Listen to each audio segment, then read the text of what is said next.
안녕하십니까. 유영선 목사입니다. 좋은 아침입니다. 오늘 우리가 함께 나눌 말씀은 요한복음 1장 14절에서 18절까지 말씀입니다. 한 구절씩 묵상하면서 읽어 내려가 보도록 하겠습니다. 그 말씀은 육신이 되어 우리 가운데 사셨다. 우리는 그의 영광을 보았다. 그것은 아버지께서 주신 외아들의 영광이었다. 그는 은혜와 진리가 충만하였다. 여러분, 이 말씀도 많이 들어보신 말씀일 텐데 우선 이것을 여러분이 이해하시기 위해서는 간단한 배경을 설명드리고 제가 시작을 하도록 하겠습니다. 우선 여기서 가장 중요한 동사가 하나 있는데 바로 보았다라고 하는 동사입니다. 바로 앞 구절에서 그 참 빛이신 예수 그리스도가 이 땅에 왔는데도 이 세상은 그 빛을 전혀 알아보지 못했죠. 그런데 그 어두운 세상 속에서 전적인 하나님의 은혜로 말씀이 육신이 되어서 성육신하신 예수 그리스도를 알아보게 된 자들이 있었다는 뜻입니다. 그것이 바로 보았다라고 하는 동사가 품고 있는 은혜입니다. 그렇게 전적인 하나님의 은혜로 선물로서 예수 그리스도를 영접한 자, 그 이름을 믿는 자들이 있다라고 선언하고 있는 것입니다. 그렇다면 그들이 뭘 보았다는 것일까요? 말씀이 육신이 되어 이 땅에 오신 예수 그리스도를 보았다라는 것이고, 그것이 보았다라는 말은 그것이 믿어지게 되었다라는 말이 되는 것이죠. 그렇다면 이제 여기서 중요한 질문 하나를 던져보게 됩니다. 말씀이신 영원하신 완전하신 하나님께서 왜 불완전한 부족한 연약한 육신으로 오셔야만 했는가? 성육신의 의미, 인카네이션의 의미를 우리는 생각해 볼 필요가 있습니다. 분명한 것은 그분이 전지전능하신 하나님이신데, 그렇다면 그분이 하나님 나라에서 말씀으로만 구원을 선포하실 수도 있었을 텐데 굳이 왜 육신을 입고 이 땅에 오셔서 그 고생을 하시고 십자가에 죽으셔야만 했는가? 자, 이 질문을 생각해 보면 이 안에 깊은 하나님의 뜻이 담겨 있음을 우리는 보게 됩니다. 이것을 이해하시기 위해서 먼저 알아야 할 것은 말씀이 육신이 되었다는 것의 의미를 하나씩 따져보도록 하겠습니다. 말씀이 육신이 되었다라고 하는 것은 곧 말씀이신 하나님께서 인간이 되셨다라는 것을 의미하죠. 그렇죠? 그리고 여기서 말하는 육신이라고 하는 것은, 인간이라고 하는 것은 결국 인간이 담고 있는 죄악을 담고 있는 몸을 말하는 것이겠죠. 그러나 예수 그리스도는 성령으로 잉태하셨기 때문에 우리 모든 인간이 다 가지고 태어나는 그 아담의 죄를 물려받지는 않으셨습니다. 그러나 동시에 100% 인간의 몸으로 오셨습니다. 쉽게 말해서 우리 인간의 논리로는, 지식으로는 이해할 수 없는 사건이지만 예수님은 절대 반은 신이고 반은 인간의 몸으로 오셨다는 것이 아닙니다. 반신반인이 아닙니다. 그렇게 주장하는 사람이 있다면 그건 100% 이단입니다. 예수님은 100% 하나님이시며 100% 인간의 몸으로 오신 것입니다. 영어로 표현한다면 true man, true God으로 오신 것입니다. 그래서 예수 그리스도는 우리와 똑같은 몸을 입고 오셨지만 우리와 한 가지 다른 점이 있었는데 그것은 죄가 없으시다는 것입니다. 이것이 중요한 이유가 있습니다. 예수님이 우리 인간을 구원하시려면 죄가 없으셔야 하기 때문입니다. 그것이 예수님이 하나님으로 오신 이유이죠. 동시에 인간의 죄를 짊어지고 죽으셔야 하기 때문에 또한 100% 인간의 몸으로 오셔야만 했던 것입니다. 다시 말하면 구약시대 동안의 반복적인 제사가 아닌 네, 순결한 어린 양이 되셔서 오신 예수 그리스도께서 단 한 번에 영원히 유효한 영원한 제사를 드리시기 위해서 영원한 제물이 되시기 위해서 성육신 하셨다라는 것을 우리가 이해할 필요가 있습니다. 그런데 성육신의 의미는 단지 우리 죄를 사하시고 구원하시려는 것에만 목적이 있었던 것이 아닙니다. 예수님은 단지 죄가 없으신 상태로만 오신 것이 아니라 실제로 이 땅에서 계시는 동안에 예수님은 죄 없이 사시는 모습을 보여주셨기 때문입니다. 이것은 뭘 말하는 것인가? 그것은 우리에게 예수님께서 참 인간, 참 사람으로 사는 것이 무엇인가를 보여주시기 위함이었던 것이죠. 즉, 예수님은 하나님의 말씀에 순종하는 삶을 사시고 그것을 우리에게 보여주신 것입니다. 왜 그런가 하면 첫 번째 아담이 말씀에 불순종한 본이 되었죠. 그런데 두 번째 아담으로 오신 예수 그리스도께서는 그 하나님의 말씀에 100% 순종하는 순종의 본을 우리에게 보여주셨기 때문입니다.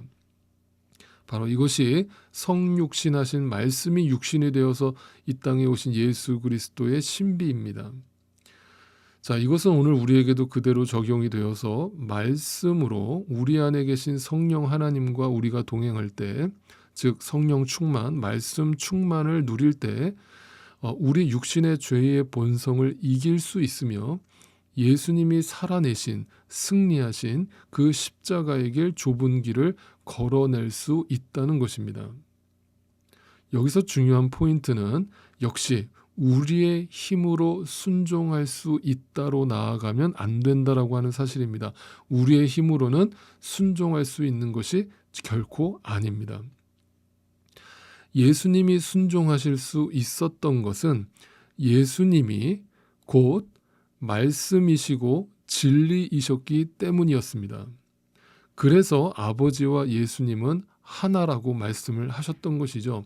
그러니까 예수님은 하나님의 마음을 알고 하나님의 뜻을 알고 말씀 그 자체로 이 땅을 사셨기 때문에 그것이 순종의 열매로 나타날 수 있었던 것입니다.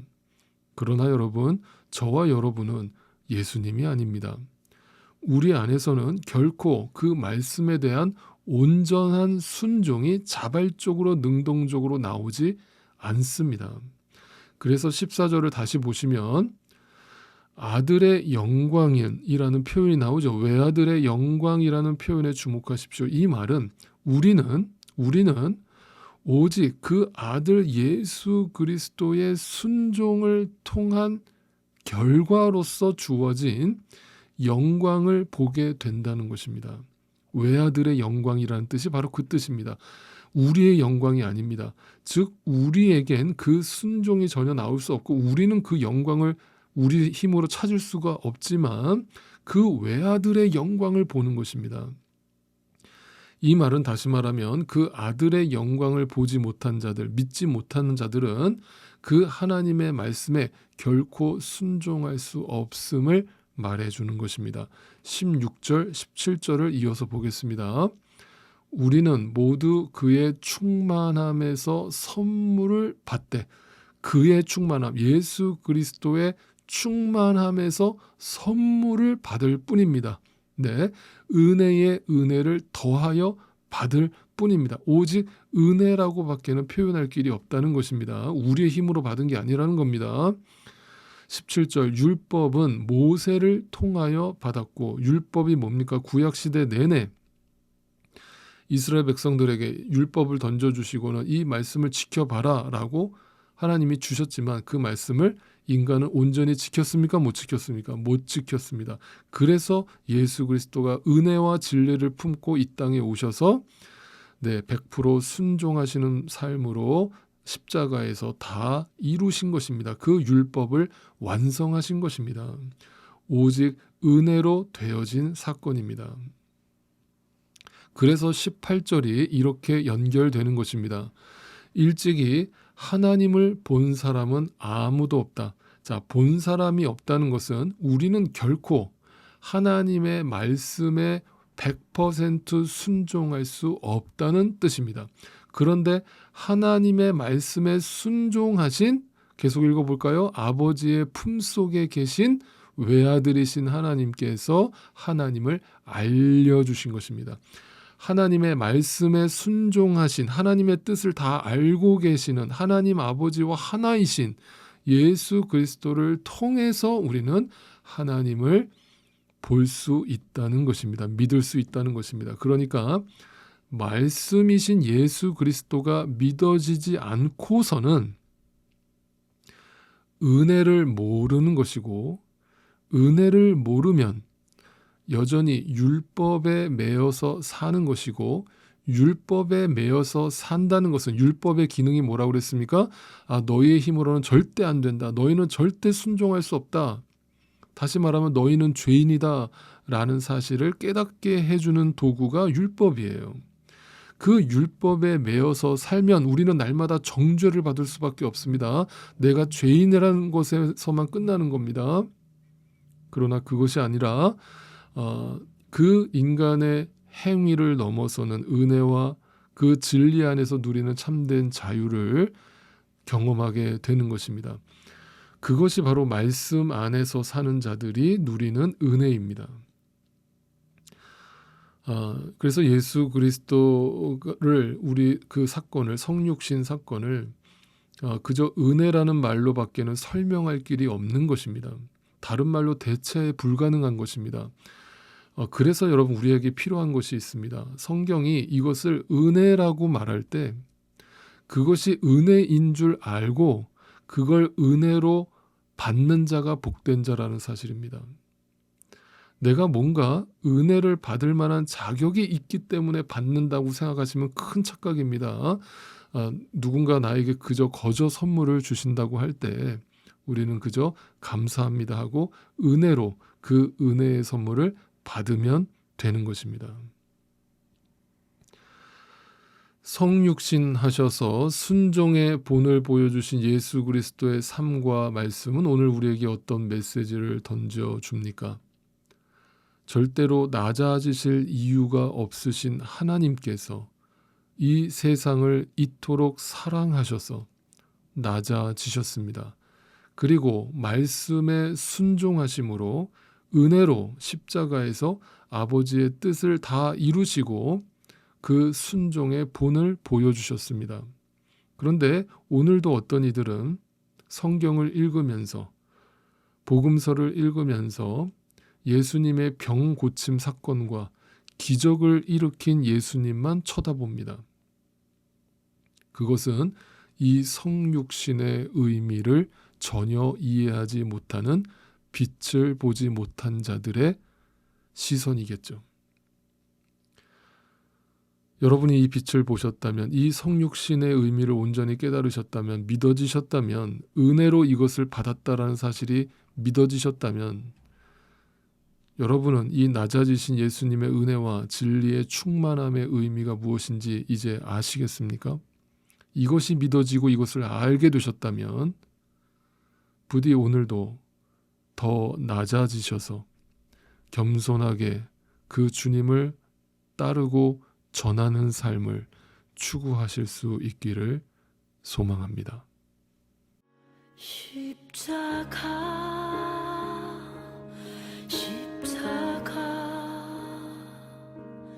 그 위에 나 죽었네. 그